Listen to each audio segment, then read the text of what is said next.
Të nderuar shikues, ju përshëndes. Do të jemi së bashku në minutat e ditarit informativ, ku ndër të tjera do të ndiqni. Universiteti e Qerem Çabej vazhdon bashkëpunimin me universitetet italiane për çeljen e programeve të përbashkëta të studimit.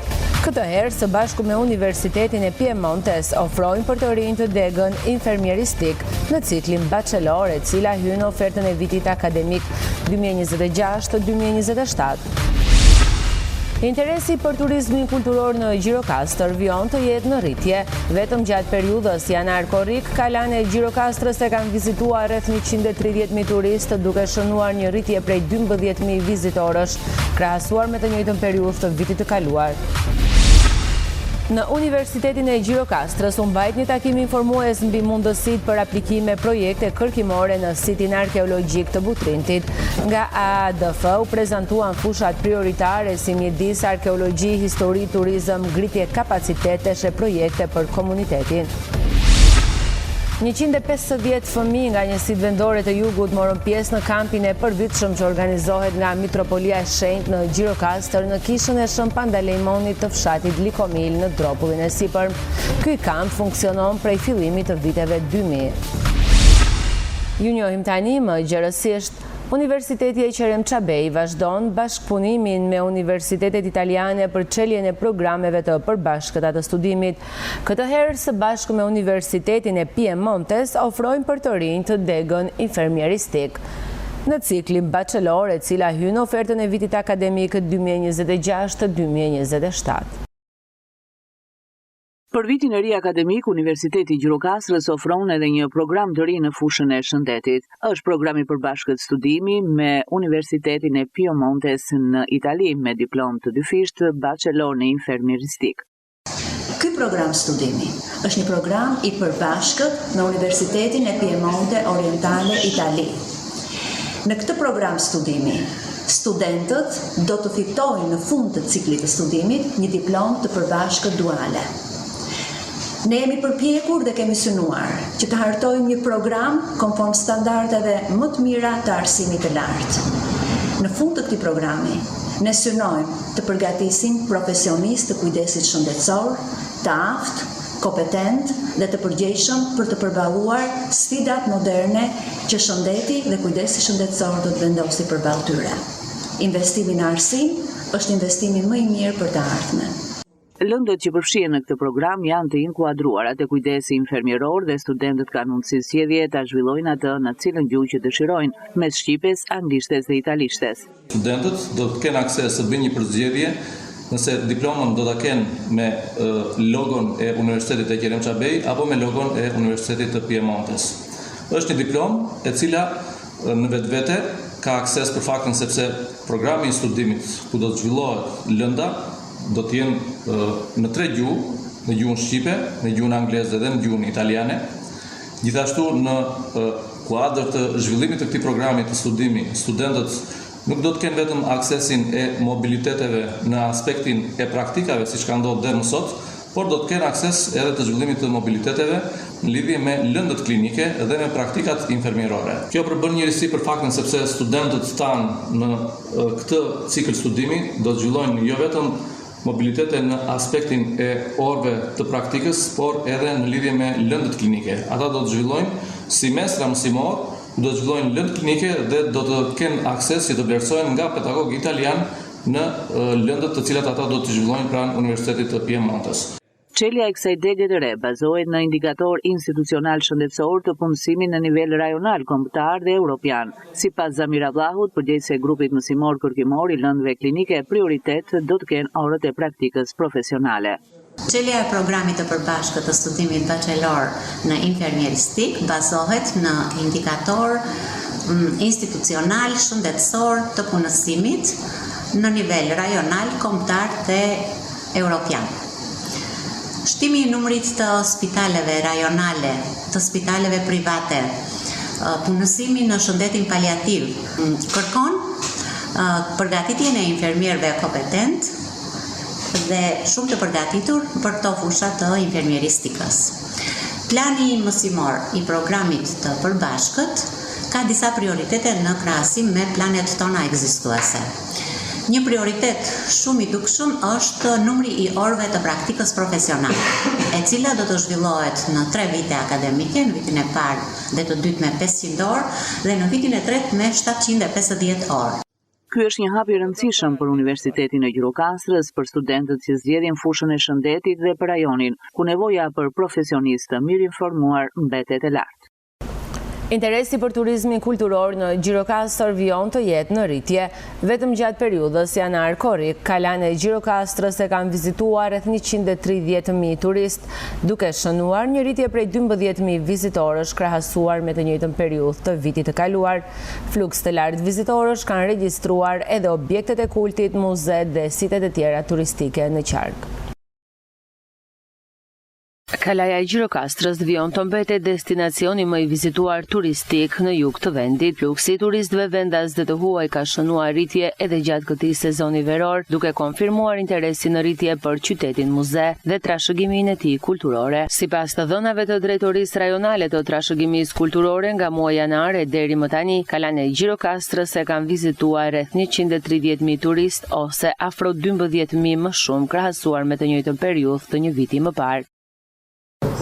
Nga fillimi i vitit 2026, pra jemi gati në mesin e muajit korrik, janë 130.000 vizitorë të cilët kanë vizituar kalanen e Gjirokastrës, me një numër rreth në vlerë absolute rreth 12.000 vizitorë më shumë se njëjta periudhë e vitit të kaluar, pra kemi një rritje të numrit të vizitorëve në mënyrë të qëndrueshme, do të thoja, e cila do pasqyrohet edhe në vlerën totale në numrin total të vizitorëve deri në fund të vitit. Pra presim një rritje rreth 10-12% në krahasim me vitin e kaluar, po vazhduan këto trende vizitorësh.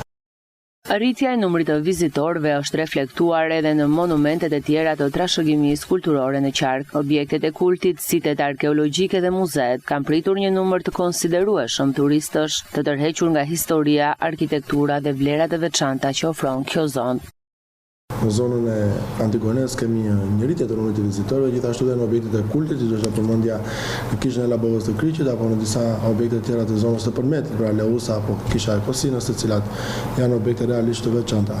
Ato përmendja ushtrimin e vizitorëve në banjat e Bënjës, ku në kontekstin e trashëgimisë kulturore aty është vendosur është edhe ura e Katiu, apo edhe në Teatrin Antik të Adrianopolit. Pra turizmi në Gjirokastrë nuk është vetëm në qytetin e Gjirokastrës, por është në gjithë territorin e asamblit të monumenteve të qarkut të Gjirokastrës.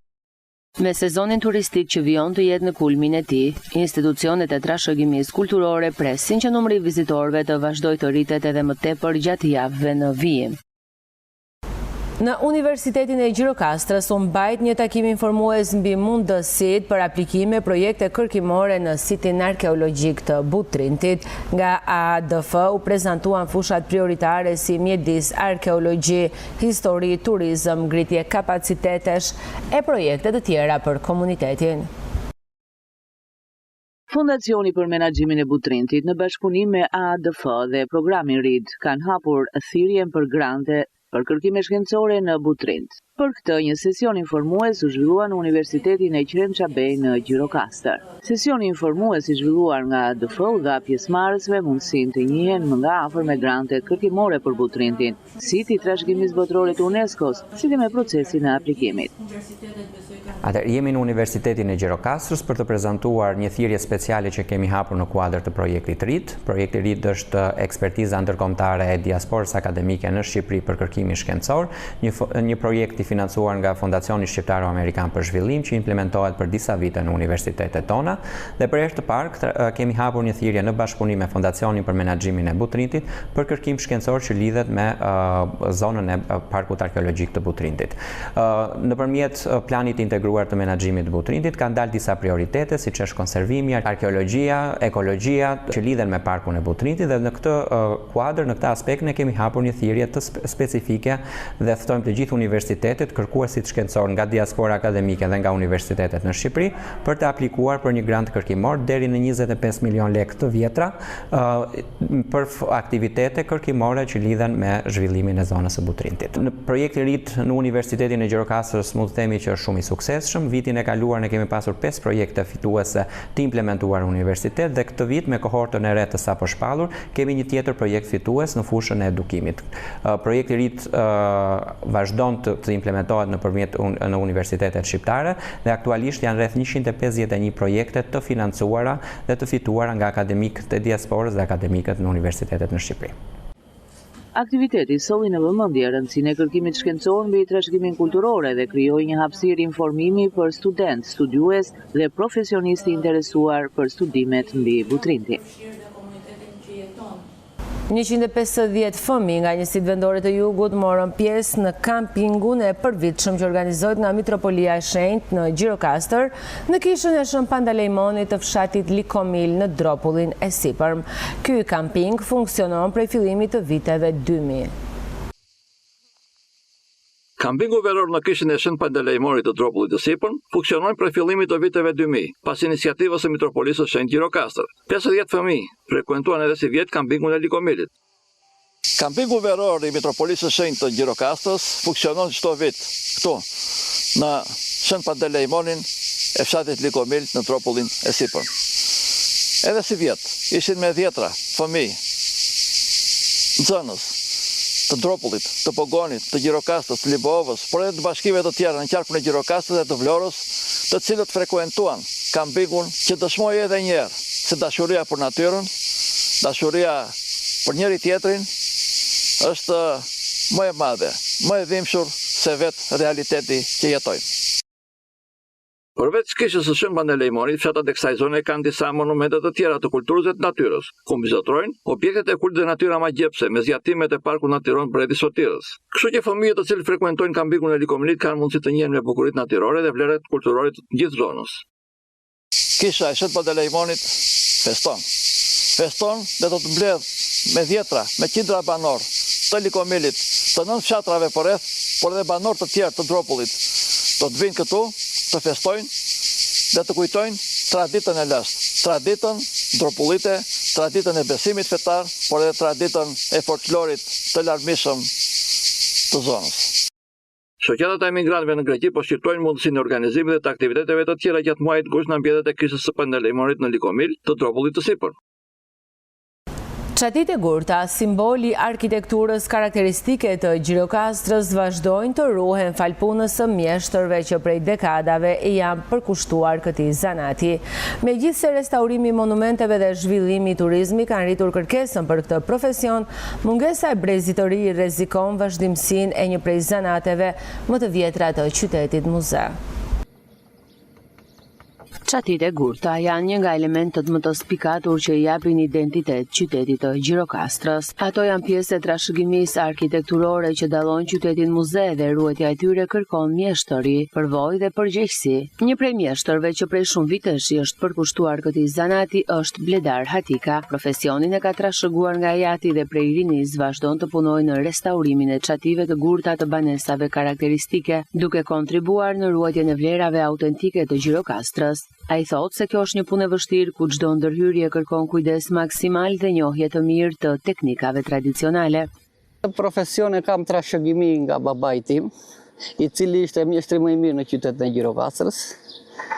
Dhe nga pasion u kthye në profesion. Dhe kështu lindi gjithçka dhe sot vazhdojmë.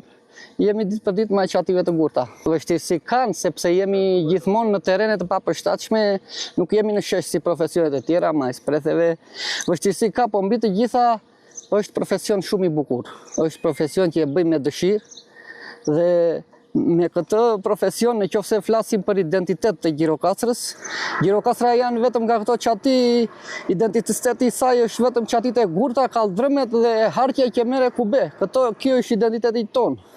Puna e Bledar Hatikës është e pranishme në restaurimin e vjetra monumenteve të kulturës në qytetin e Gjirokastrës, mes tyre spikate dhe restaurimi i çatisë së xhamisë së Pazarit, një prej objekteve më të rëndësishme të trashëgimisë kulturore të qytetit. Megjithatë, ai ngresh shqetësimin se zanati i mbulimit të çative me gur po përballet me mungesën e brezit të ri, pasi gjithnjë më pak të rinj zgjedhin ta mësojnë këtë profesion. Më vjen keq që e them, po mjeshtrat janë shumë të pakët. Për sa i përket kësaj Gjirokastër kaq të madhe me gjithë këto çati guri, për mua duhet të hapen kurse restaurimi. Dhe ne jemi të gatshëm, unë jam i gatshëm të jap kontributin tim në mënyrë që ky zanat të vazhdojë, sepse është zanati për mua është shumë i bukur, është zanat i bukur. dhe është një zanat me identitet shumë të thellë dhe të mirë. Mbulimi i banesave karakteristike dhe objekteve muzeale me pllaka guri mbetet një nga tiparet më dalluese të Gjirokastrës. Rritja e interesit për restaurimin e monumenteve dhe zhvillimi i turizmit kanë shtuar nevojën për ruajtjen e këtij zanati tradicional, i cili vijon të mbetet gjallë fal përkushtimit të mjeshtërve që vazhdojnë ta ushtrojnë me profesionalizëm. Të nderuar shikues, ishte gjithçka e përgatitur për këtë ditar informativ. Ju faleminderit për vëmendjen, shikim të këndshëm të programeve në vazhdim. Bashkë miru takofshim.